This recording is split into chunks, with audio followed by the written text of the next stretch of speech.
Leader of the Broken Hearts, a Tobin Esperance love story. Jazz, you ready? Joan asked. I played with my little blue faux hawk and put in my bull ring. As ever. What about Jack? Is he ready? I asked. I plopped another glob of hair gel in my hand and spiked my hair some more. I stared into my jade green eyes and smiled. I'm as sexy as ever, I smirked. Yeah, but you need to grab your little blue dress and get in the car. We have a kid's birthday party to be at, Joan said. Her crimson hair was curled so it bounced up and down as she walked. Her steel eyes glistened with excitement. She had her red dress in its protective case and slung over her arm. You ready to rock this kid's B-Day? I asked, grabbing my dress and walking to the car. I hopped in the back as Jack got on the driver's side and Joan on the passenger side. Whose birthday are we rocking? I asked as the car drove out of the driveway. Mikhail Shadix, turning 11 today, and his father is Jacoby Shadix, Joan said. My heart froze and I clenched the door. What's wrong, Jazz? Jack asked, looking at me in the rearview mirror. Jacoby Shadix is the frontman of Papa Roach, I said, and his son wants us to be at his birthday party, so a famous rock band will be watching us play. Jack finished what I was thinking. We spent the ride in silence, thinking of all the things that could happen. We're here at the place, Jack said tensely. We got out of the car and knocked on the door. Tony Palermo answered. You must be that punk band, right? He asked. Well, we're a band, and we're punks, so yeah, Joan said, trying to play it cool. I clutched my dress so hard my knuckles turned white. I looked at Jack, his green hair styled like mine, his sea-blue eyes full of fear. What if we can't do this? You guys need a drink, don't you? Tony asked, noticing the shadow of fear over us. No, Joan said before any of us had the chance to answer. The bathroom is down the hall over there so you guys can change, Tony said, letting us in. Joan and I went to the bathroom together and changed into our costumes. My dress came down to about the middle of my thighs and had a poofy skirt with layers. The top was a navy corset. I wore a black cape, too. Joan had a red dress. The skirt was layered. One side came down to her knee and the other half was by her thigh. She wore a black corset and she had an arm cuff on. We slid on our combat boots and walked out of the bathroom. Jack went in, and about 5 minutes later he came out in ripped jeans and a ripped green shirt. Ready to rock out? I asked. Want to do our pre-show chant? Joan asked. We put our hands on top of each other. Doesn't matter who likes us, we will fight, we shouted together and lifted our hands up. A chuckle came from behind us. We turned and saw the only, Jacoby Shadix. Oh, hi, we were just heading to your son's party, Joan said. I nodded in agreement. He nodded and led us to an area full of 10 and 11-year-olds, but the room fell silent as we entered. Hi, so you little punks ready to rock? I asked, jutting out my hip, making my skirt bounce a little.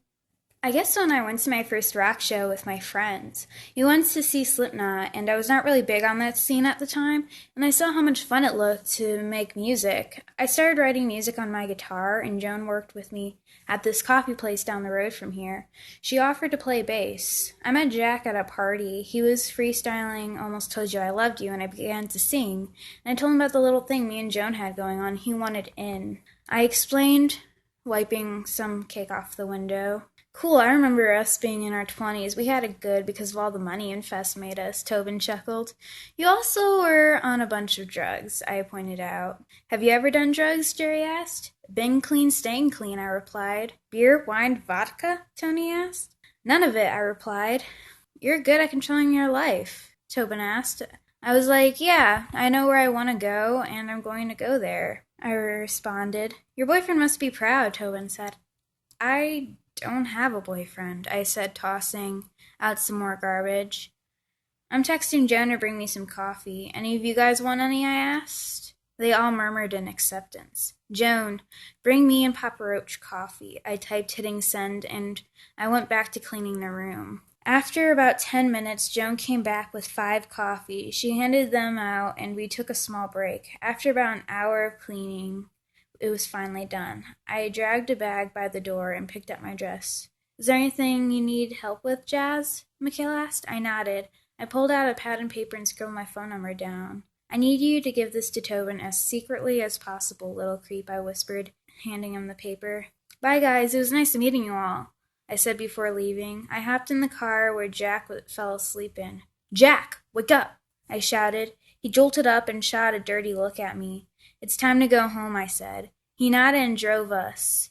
When we got back, I hopped in the shower and let the hot water wash over me. When I was done, I wrapped my towel around myself and went to my room. I pulled on a fresh pair of panties and a new bra, along with the black slipknot shirt that came to my knees. I grabbed my phone and saw one text from an unknown number. It must have been Tobin. I tapped it and a short text popped up. "So, leave 11-year-old to give me your number," I read aloud. "Yep," I said as I typed. I set it on my nightstand and grabbed my journal and began to write about my day. My phone vibrated and I grabbed it. "You really are like a child, aren't you?" I read. "We've been over this," I chuckled as I typed. "We talked about till midnight before I said goodnight." I turned my phone off and set it on my nightstand and crawled under the covers. I let sleep overpower and I fell. No dreams, no thoughts, just black. I woke up and turned my phone on. There was a text from Tobin. "I'm stopping by at your work to say hi around 1. I smiled down at it. "Cool, see you then." "How do you know I was working today?" I texted quickly. I slid my jeans on underneath my nightgown and pulled my nightgown off. I slid on a black tank top and checked my phone. Joan gave me her number and told me you worked. You mentally thanked Joan's social skills. "Cool, see you at 1, I typed. I pulled on my work shirt and grabbed my hat and went to my dresser. I put it on and pushed all my blue hair inside. I grabbed my eyeliner and traced my waterline and lashes. I put on grayish eyeshadow and put on some lip gloss too. I never really put on makeup, but today was special. I shoved my phone in my pocket and grabbed my keys. I hopped in my car and drove to the little shop. When I walked in, my friend Chase Wolf whistled me. "So, what happened? You finally get laid?" he asked. "No, but I met someone, and he said he'd stop by to say hi today." I smiled. "You got a boyfriend?" he asked, shocked. "No, he's not my boyfriend. I met him yesterday at one of my gigs." I smiled at him. "Ooh, creepy," he teased. "He's a creep, yeah, but he was there for one of my client's son's party. I got to know him while I helped clean up after the party," I explained, walking behind the counter. "Is he cute? What does he look like?" Chase asked. Chase was gay, so I never really worried about him flirting with me. I typed his name into Google. I showed him all the pictures. "Is he gay?" Chase asked. "No," I responded. "Dang," he pouted. "Don't be so sad," I chuckled, flicking his nose. He chuckled. "You're such a child," Chase smirked. The day went on pretty well. I kept checking the time on my phone. "Relax, just look cool, chill, and be your rebel, childish self," Chase said, giving my butt a light slap. I sighed and began to shoot rubber bands at a poster. Lunch rush just finished early, and now there was not a soul in sight. I heard the door ring, and I looked over my shoulder and grinned. "Hey, Tobin, what's up? Came at a good time, no lunch rush." May I help you?" I grinned, bending over the counter. "How about 1 black coffee and a date?" he smirked. "1 coffee coming up, and we'll have a talk about the date," I smirked back. I made his coffee, and I handed it to him. "On the house for being such a bold man," I smiled. "So, about that date, when do you get off work?" he asked. 4, I smirked. "Give me your address and I'll swing by at 6, take you out for dinner and a late-night movie," he smiled. "Sure thing, I'll text you." I smiled. I texted him my address and his phone buzzed.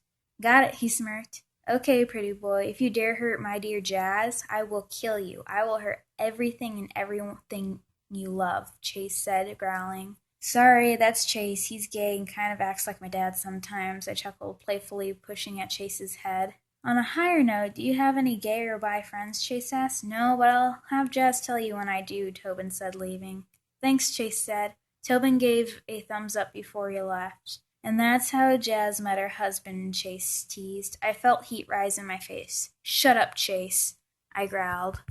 I got home and jumped in the shower. I quickly cleaned myself. When I got out, I shot Tobin a text. "Casual or fancy?" "Casual." I let out a sigh of relief. I pulled on clean panties and a bra, went through my closet, and decided on my blue skinny jeans with a black t-shirt. I slipped on my boots and blow-dried my hair. I didn't put it up. I let it rest lazily on my face. I grabbed my phone and checked the time. Almost as soon as the time flicked to 6, there was a knock on the door. I ran downstairs and opened it. "Tobin, hey, great to see you," I smiled. "You too," Tobin said. He was in a white shirt and vest. He had on black skinny jeans, Converse, and was wearing a beanie. "You look different from earlier," I smirked. "Yeah, I wanted to look extra nice for a date," he smiled.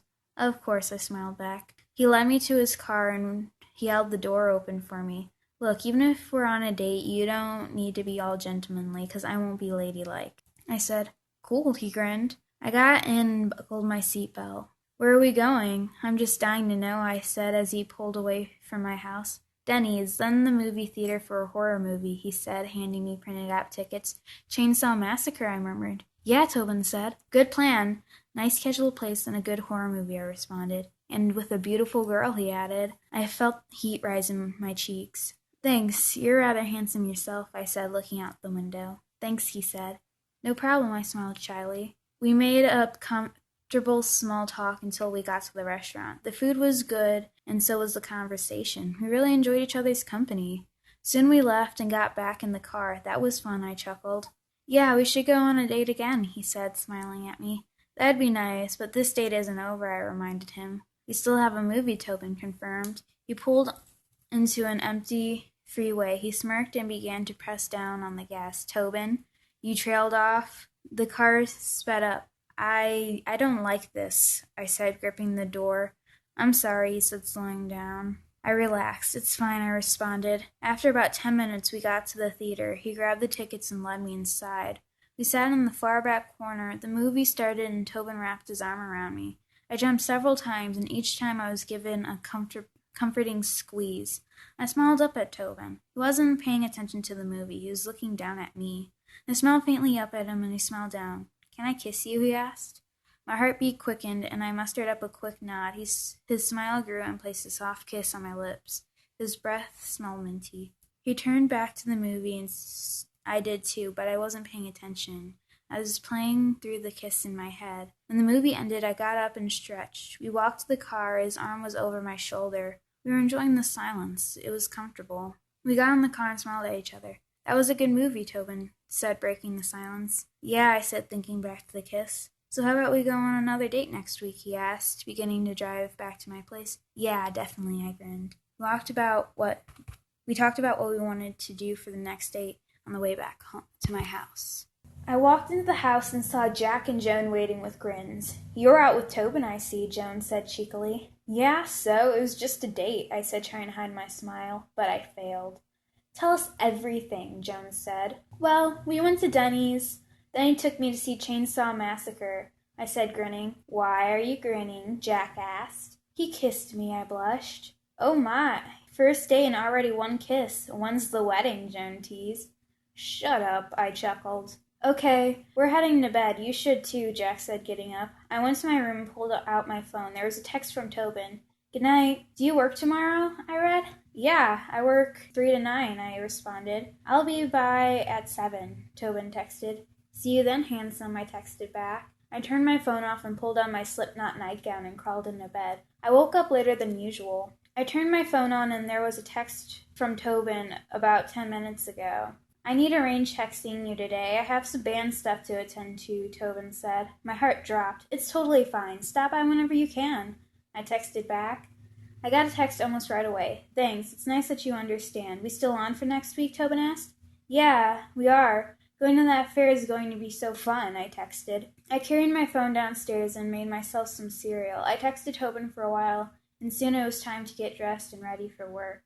I went to my room and got ready for work. I grabbed my keys and tucked my phone into my pocket. When I got to work, I noticed a familiar car parked in the driveway. I grinned at myself as I walked in. I saw Tobin talking to Chase. Hey, Jazz! Chase shouted. People looked at him, then at me, then went back to their food. Hey, Chase. Hey, Tobin, I grinned. How's my beauty? Tobin asked. Fine. How are you? I replied. Waiting for the guys. We're meeting up here, Tobin said. Cool. I'm glad I got to see you. I smiled at him. Same here, Tobin said. He hugged me and I hugged back. Jazz, you need to clock in, Chase reminded. I nodded and went in the back. I came to the front and saw Tobin sitting at his laptop with his headphones on. I saw wavelengths on his computer and figured he was working on Papa Roach stuff. I watched Kobe walk in, and he smiled at me. He walked up to the counter. Hey, Jazz, nice to see you looking as dull as ever, Kobe chuckled. Can't really show off my hair at this work, Kobe, but if there's anything I can get you, just ask, I said, smiling. He told me his order and I got it. They left about an hour before my shift ended. After the last customer left, I locked the door and turned off the open sign. So you and Pretty Boy, when's the wedding? I want to be the maid of honor, Chase teased. It was one date and one kiss, I responded. And we're not even boyfriend-girlfriend. Just let things play out, I continued, wiping the table down. Okay, but I want details on all interactions with that pretty boy, Chase demanded. I promise to tell you about everything that goes on with me and Tobin, I chuckled. Good, now go home and get some rest. You have a gig at the beach tomorrow, Chase said. I woke up early and took a shower. I blow-dried my hair and got on my costume. I styled my hair and did my makeup while Joan was in the shower. Today, I wore white ripped tights under my dress. I loaded the gear into the car while Joan and Jack were getting ready. When they were done, we left for the beach. We had our swim bags with us so we can go swimming after the gig. We pulled up and there was a handful of people waiting to see us. We got out and people watched us in awe as we set up our gear. I heard a familiar voice shouting at me. Jazz, over here! I heard Mikhail shout. I saw Mikhail wearing the shirt I signed and he was jumping up and down. Lil Creep, hey! I smiled, walking over. Kobe was with him. Hey, creepers, what's up? I asked. I helped them pass the rope. Good, Mikhail is bugging me to take me here. Now that you're close to Tobin's, kind of means the rest of P-Roach is going to get close too, Kobe said. I nodded. Yeah, that means Little Creeper here is going to be seeing a lot more of me, I said, messing up his hair. His eyes lit up like the 4th of July firework finale. Really? He gasped. Yeah, Little Creep, I smirked. He practically launched himself at me. He wrapped his arms around me. I looked at Kobe. Hey, Little Creep, I need to get back to doing band things. We can hang out afterwards, I said, prying the child off me. But if you guys want to hang out, you can hang outside stage. Maybe Mikhail can show off some of the skill he got from his dad, I smiled. Can we? Mikhail asked. Sure thing, kiddo, Kobe said. Cool, let's go. I should be up screaming mindless things at the crowd, I said, hopping up on stage. I helped Mikhail and Kobe up, but Kobe had gotten on stages all but too many times. I grabbed my guitar and mic and began my rant. So you punks ready to rock, I screamed. The small crowd shouted and hopped up and down. You creeps ready to sing along, I shouted. They responded the same way. Then let's do this, I screamed. I let Mikhail sing a song with me. It was cute. When the concert finished, Kobe helped us load up the car. How can girls do that? You're stepping into the realm of doing things I thought only men could do, Kobe chuckled. I shrugged. Guess I'm just awesome. What do you think, Creep? Any theories, I asked? I agree with you. You're awesome, Mikhail responded, grinning. Kiss up, but thanks, Little Creep, I said. How do you guys even find out about our band? We're not popular, we're not in demand, and we only have a few songs on YouTube, and those are ones people posted live, I asked. We have a bit of a punk rock scene and some friends, so we were told about you, Kobe said. I nodded and shut the trunk. Well, we're going to go put on our bathing suits. Want to have a meeting place, I asked, pulling my bag out of the car. Dad, I want nachos. We can meet them at the nacho stand, Mikhail offered. Nacho stand? Cool. Cool with you guys? Kobe asked, wrapping his arm around his son. I'm down, I responded. Same, Joan agreed. I want nachos too, Jack said, grinning. We'll get you nachos, I chuckled. See you guys there. Want me to text the guys? Kobe asked. If you want, I said before walking away. I made my way to the bathroom and changed into my green bikini. It was rather revealing, but I didn't care. It was cute because it had little black stars all over it. I came out and saw Joan in her pink swimsuit. It had a pink top and pink bottoms, and they were connected by a black, lacy-looking checkered pattern. We left the bathroom and Jack was being bombarded by fans. Let's go, Jack, I said, pulling him from the girls. We walked down to the nacho stand and we saw Mikhail shoveling chips into his face. Kobe just looked tired. Odd, we left him in a good state. When he saw us, he suddenly changed to happy. I know Joan saw it too. Hey, creeps, what up, I asked. Dad, Mom, never dresses like that, Mikhail half whispered. Kobe remained silent, but with a look as if he was going to laugh. Suddenly I felt warm arms wrap around my waist. Hey, Tobin, Kobe smiled.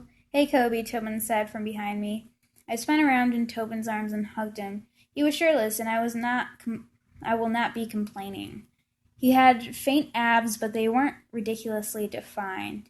He was warm against me. Hey, handsome, I smiled. Hey, beautiful, he responded. Dab, are Tobin and Jazz dating, Mikhail asked. Not really, little creep.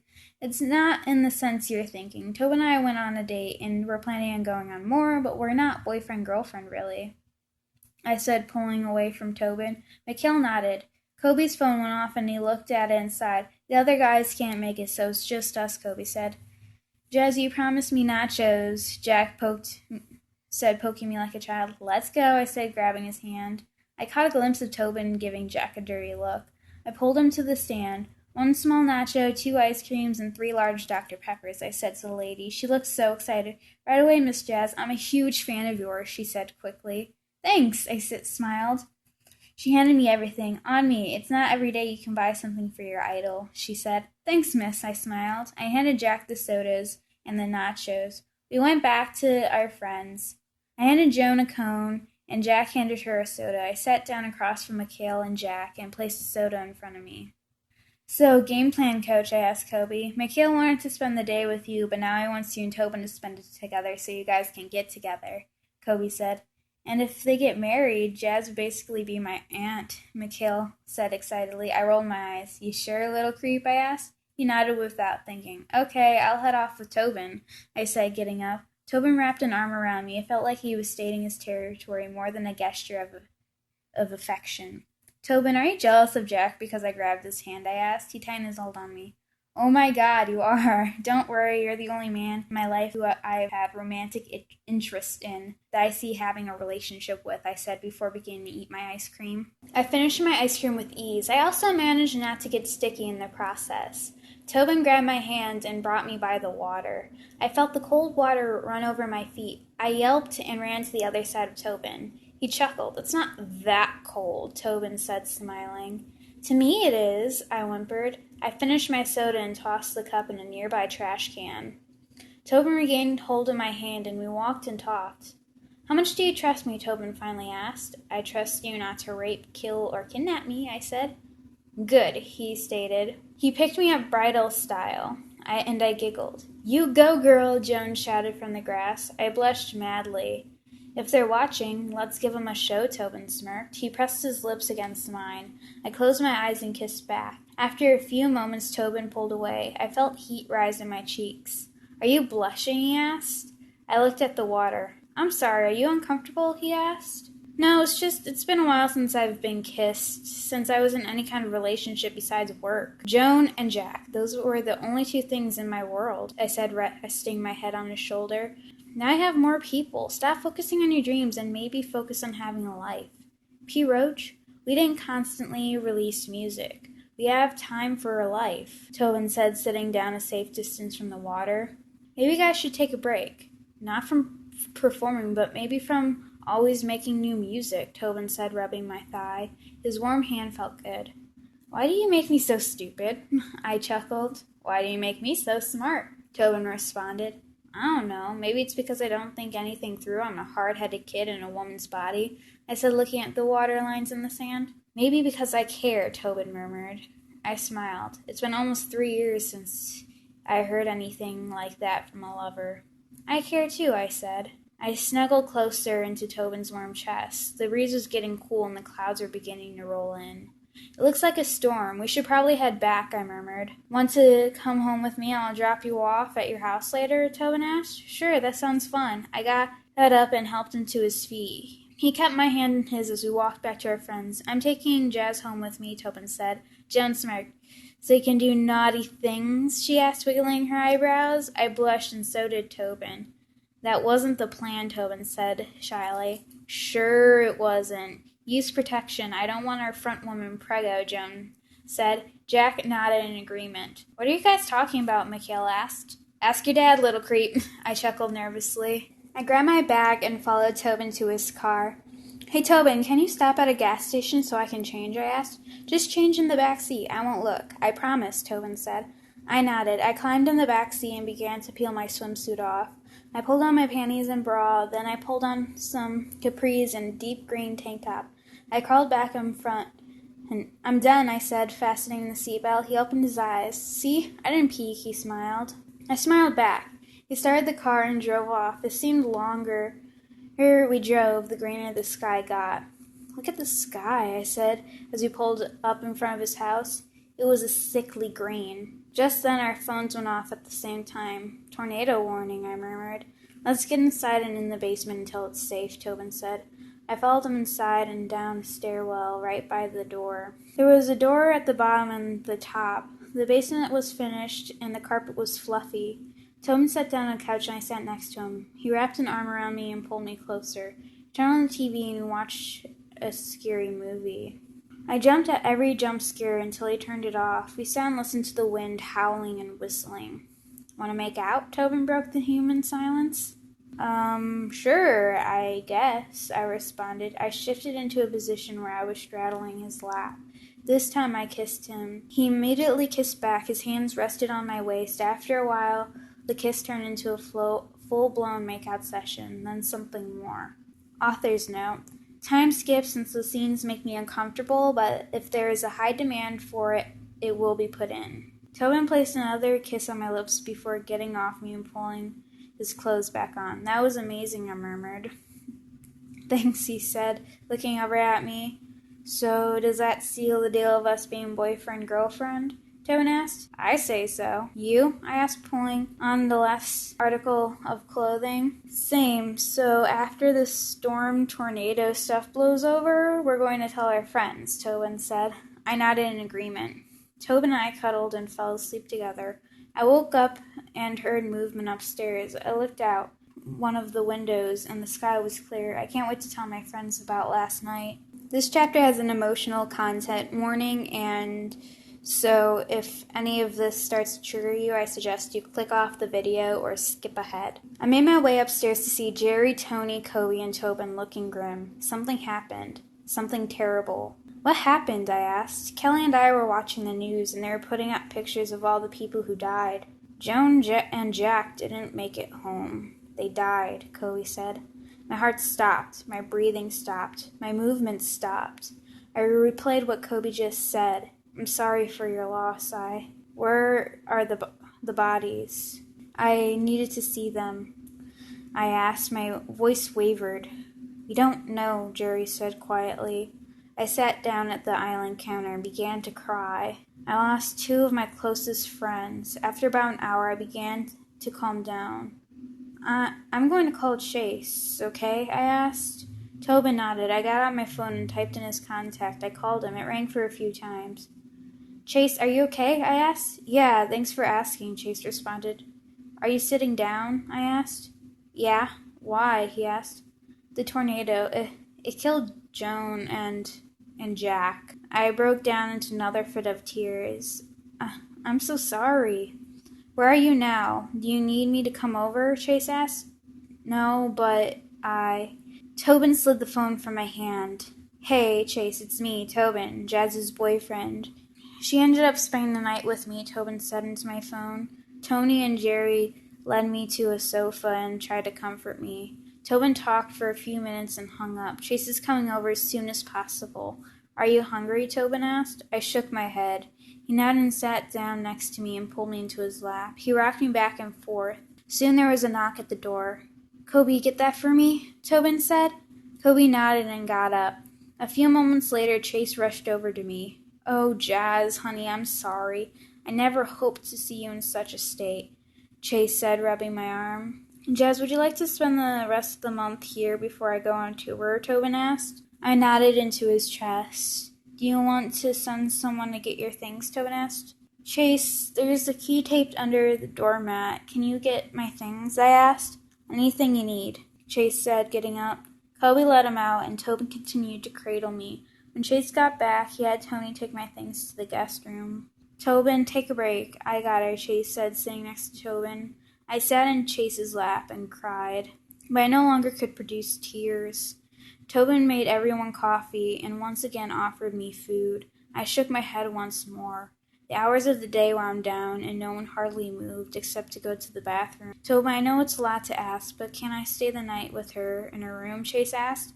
Go ahead. She needs friends who knew Joan and Jack, Tobin said. And with that, Chase carried me to my room. He laid us down, and I fell asleep crying. It's been 2 weeks since the death of Joan and Jack. Tobin has been trying his best to help. I've begun to eat breakfast. I don't eat much. I only eat a slice of toast, but it's mainly to keep myself from dying. Jazz? Tobin asked, sitting at the foot of my bed. I hummed and looked at him. There's a memorial ceremony and a burial going down tomorrow. Want to say your goodbyes? Tobin asked. No, I responded.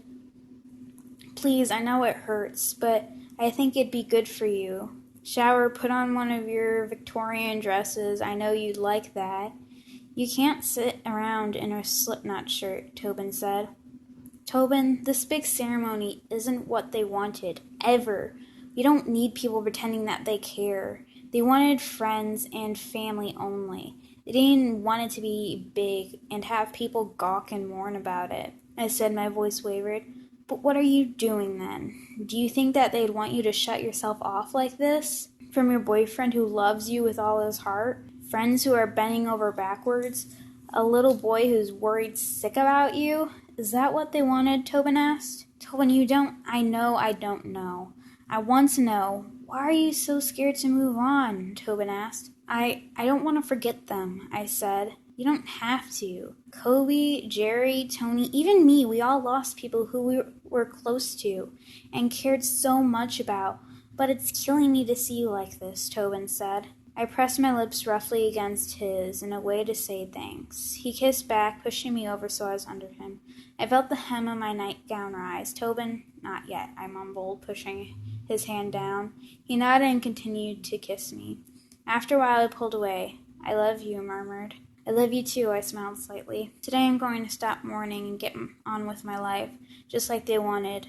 I got up and grabbed my white lace dress and combat boots and took a shower. It felt good. I've showered, but only so I don't get sick from being dirty. When I got out, I pulled my clothes on and blow-dried my hair. I didn't style it. I put my bull ring in and braved the chaos of 4 men.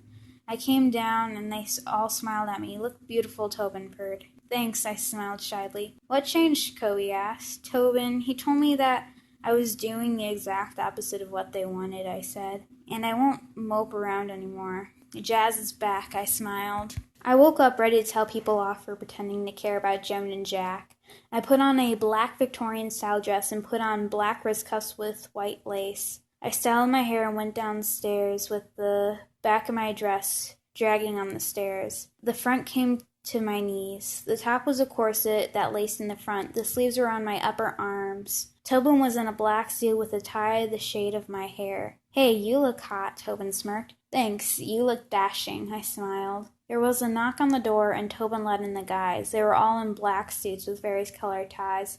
Thanks for coming to support me, I said. I know people won't like what I have to say, and having the 5 guys here, Chase included, supporting me gave me a boost of confidence. We all got in our cars and drove down to the site everyone was getting buried. I went to Joan and Jack's graves and sat down in front of the pit for Joan. I'm going to miss you, Joan. I promise I'll tell everyone how it is. I won't fear them. I'll always have your fearlessness in me, I murmured. I brushed my hand over the cool coffin. I went to Jack's grave next. Jack, you were always the goof and hated when I was sad. I'm sorry if it was disappointing for me to cry over you and Joan for almost 3 weeks. I won't cry about it anymore. You were the brother I never had, I said. I got up and hugged Tobin tightly. Let's get ready and find places. We found places near the front. Soon the priest was saying prayers for each soul, and the boxes were lowered into the dirt. We walked to the area where we said stories and the people we cared for, and I was ready. I made sure I was last to speak. We heard beautiful lies of how great the people were. Jazz would like to say a few words for longtime best friends Joan and Jackson, the priest said. I made my way to the stage. I took the mic. Joan and Jack were the greatest people I knew. They weren't afraid to say their feelings, and they made a lot of mistakes. And it would be a mistake to let people mourn them who didn't even know them. They didn't want people to know they died. They didn't want people acting like it was a big deal. To tell you the truth, they hated half of you. I started. My heart was beating fast, and people began to give me dirty looks. We're punks, and you people made sure to make us feel like we were scum, little rats, and they wanted to go out letting you people know that. And we're sick of people murmuring hate. If you're going to hate us like a grown-up. I'm going to sing a song for you, I shouted. Tobin made the speakers play the music. picked to silence of the enemy. I sang the words with all the emotion I could muster. People looked disgusted. When I was done, I left people hanging with one last phrase, hate me or love me, but don't lie about it. I dropped the mic and went over to Tobin and kissed him. Tobin took me to the house that I've lived in with Joan and Jack. I'm finally ready to go back. I grabbed my bag and kissed my boyfriend goodbye. Call me when you get home, I said before shutting the door. I went up to my house. They found the keys and returned them to me. I went in and saw things were the way we left them. I spent a few days cleaning and fixing everything. I made up Joan's bed and took all her private things out of her room. I carefully packed them up and put a label on the boxes with her things. Joan's things. I did the same with Jack's stuff, too. My phone rang and I picked it up. Hey, Kobe, what's up? I said, putting away clean dishes. Wanted to see how you're doing on the first week home, he said. Fine, everything is cleaned. I packed up Joan and Jack's things and I'm working on some music, I responded. You should have Tobin come over, like a house date. Maybe have him spend the night, Kobe teased.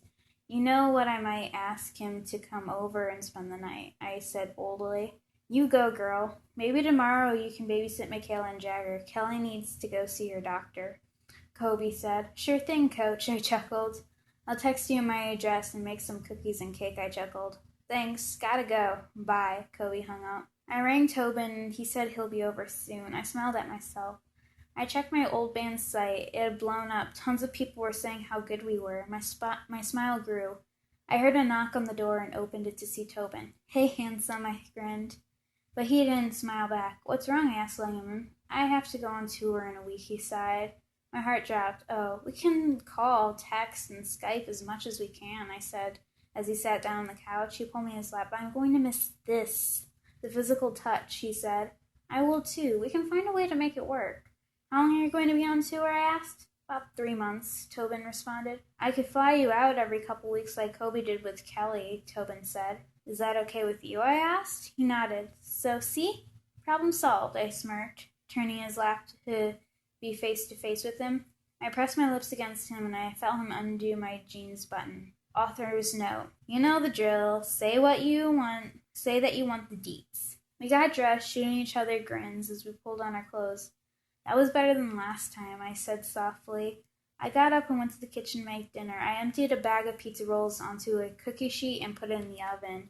I went back into the living room and sat in Tobin's lap. Babe, I just realized something, he said. His voice seemed tense and hard. What? I asked. I was a little bit worried. We didn't use protection. I'm clean, but that's not what I'm worried about, he said, tightening his hold around my waist. I'm clean too, but I see what you mean, I said. I looked down at my belly. I might get a kid. Tobin, I just thought of something, I said. What? He asked. Morning after pills, I stated. He nodded and let me go. Want me to drive you? He asked. I nodded. I was paranoid. Tobin was gone. I still haven't gotten my period. Now that I noticed, I didn't get last month's either. Oh, God. I went to the store and got a pregnancy test. When I got home, I went immediately to my bathroom. I sat and waited 10 minutes. Soon a big, fat, pink plus sign appeared. No, I whispered. What am I going to do? I called Chase over. Chase, something happened between me and Tobin, I said, sitting on the couch. Did he hurt you? He asked. No, I responded. I pulled out the test and Chase knew. You're pregnant, he said. I nodded. Does he know? Chase asked. How do I tell him? I asked. Well, go out there and tell him, Chase said. What if he doesn't want it? The kid, I asked. I don't know, Chase said. Thanks. I know you have work today, I sighed. I took out my phone and typed in Tobin's contact. Hey, beautiful, what's up? Tobin asked. I'm pregnant, I said. What? He asked. I got a pregnancy test and it turned out positive, I said. Jazz, I thought you took the pills, Tobin shouted. That's not the time you got me pregnant, I said. What do you... The night I had you first over, he murmured. Yes, I responded. Suddenly I heard a beep. I looked at my phone and saw Tobin hung up. I called him again and he ignored it. I sent him a text and he never answered. He hates me. I put my hand over my belly and sighed. I'm sorry, I murmured. I pulled my shirt up and began to rub my belly and sing random songs. I wonder what Tobin is doing right now. Tobin point of view. What are you going to do? Kobe asked. I don't honestly know. I don't want her to be pregnant, I said. My head was in my hands. So you got her pregnant. You need to take responsibility for your actions, Kobe said. I don't know how to raise a kid, neither does Jazz, I said. When Kelly had Mikhail, I was scared to death. Kelly was scared too. You need to be there. If not for Jazz, your kid, Kobe said. I love Jazz, and I took her freedom to do as she likes, when she likes, how she likes. The way you hung up on her and ignored her call and text, she probably thinks you hate her, Jerry pointed out. I pulled out my phone and dialed her contact. I clicked call and put the phone to my ear. Tobin, she asked. Yeah, hey, look, I'm really sorry. I wasn't thinking when I hung up. I want you to go to the doctor and get an estimated birthday. I want to be there when you have our kid. I said. Do you hate me, she asked. No, I love you. I love you too, Tobin, she responded. I'm sorry I got you pregnant. It took your life away, I said. Don't be. Think of it as an aspect of life not yet explored, she chuckled. You still want me to fly you out here next week, I asked. Yeah, I'll get x-rays to show you, she giggled. You seem happy about this, I said, smiling. You do too, she giggled again. Maybe now I am a little, I admitted. I need you to go make an appointment and tell Chase you don't hate me, she said cheerfully. Bye, hey, love you, I said. Bye, love you too, she said. The phone beeped.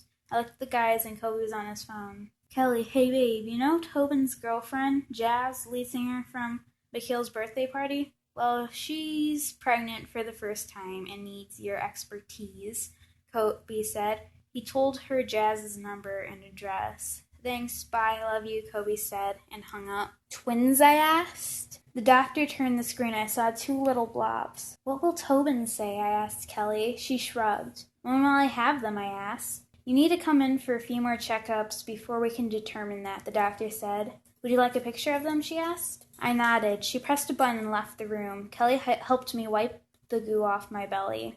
Kelly and I talked about baby stuff some more before the doctor came back with an envelope.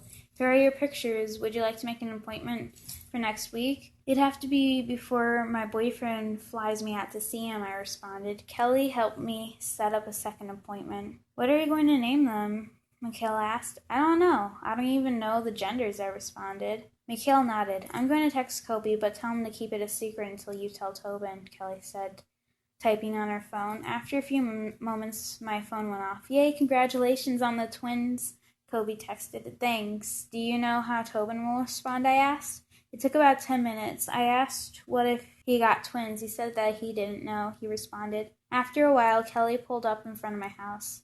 Call me any time if you need help, Kelly offered. I smiled and nodded. When I got inside, I called Tobin. Hey, what's the verdict, he asked. Twins, and I need more appointments to know when they'll pop, I responded. Twins, he asked. Yeah, Kelly kind of texted Kobe when I got out, I responded. That's amazing. Do you know what gender is, he asked. Nope, I said. Did you get pictures, he asked. Yeah, I did, I responded happily. I can't wait to see them, he giggled. You're sounding like me now, I chuckled. Well, they're mine as well. Why can't I be happy, he asked. You can, but don't do my thing, I responded. Fine, I still can't wait to see our babies, he said. Tobin hugged me tightly. I missed holding you so much, he murmured into my hair. I miss being held by you, I murmured back. He grabbed my chin and forced my head up. He smiled and pressed his lips against mine. After a few minutes, we finally pulled apart. I have the 2 sets of pictures, I smiled, pulling them out of my carry-on. I can't wait to see them, he said, wrapping his arms around me. I leaned into him. I missed his warmth. When we got on the bus, I was greeted with hugs. I missed you guys, I smiled. I wrapped my arms around the boys. They were careful with my belly. You guys ready to see the pictures, I asked? They cheered. I held the pictures to the light, and they gawked at the 2 blobs on the sheet. I call babysitting rights, Kobe shouted. I began to laugh and put the pictures in the folders. You guys get turns, I said, and one of you will babysit one while the other babysits the other baby. I smiled. I had regular checkups and tests done on me to make sure I was healthy. I was. I can't wait to watch my kids grow up and have kids. The weeks passed and my belly got bigger. In the last month, all the guys were here with me. I spent a lot of time cuddling and kissing Tobin, the father of our kids. Around the day I was supposed to go through labor, a sharp pain shot through me, and my legs began to feel wet.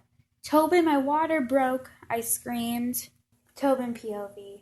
My girlfriend gripped the sides of the gurney as she was wheeled into the ward. She held tightly onto my hand as the doctors got her ready. She was sweating and crying. I hated seeing her like this. "You can start to push," the doctor said. She began to yell as she pushed. It went on like this for a while until both our son and daughter were born. "Tobin, we did it," she said weakly. "Yeah, we did," I smiled down at her.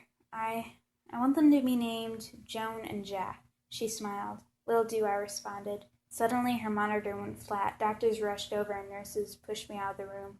"What's happening? What's going on?" I shouted. I waited for about half an hour before the doctors came out. "I'm sorry, but she didn't make it," the doctor said. "What?" I asked, shocked. "She died of cardiac arrest," the doctor said. I sat down in the chair and cried. I pulled out a box with a ring in it, an engagement ring. After a few hours, I managed to pull myself together. I was allowed to see my kids and name them. When I held them, I noticed little patches on their chests. Vaguely looked like the light from the leader of the broken hearts. I smiled down at them. "I'll be the leader of your broken hearts."